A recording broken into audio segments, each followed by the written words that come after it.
J'entends parler de déficience en progestérone. Qu'est-ce que c'est ?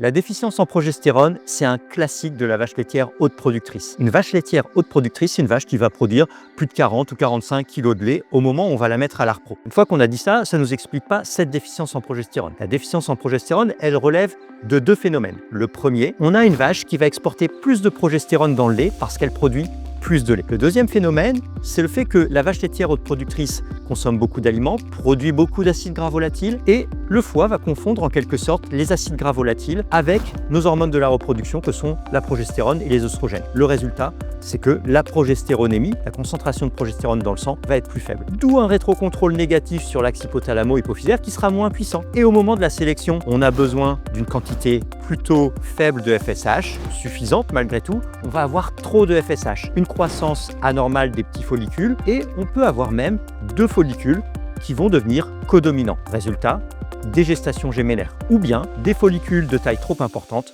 on arrive à des kystes. La déficience en progestérone.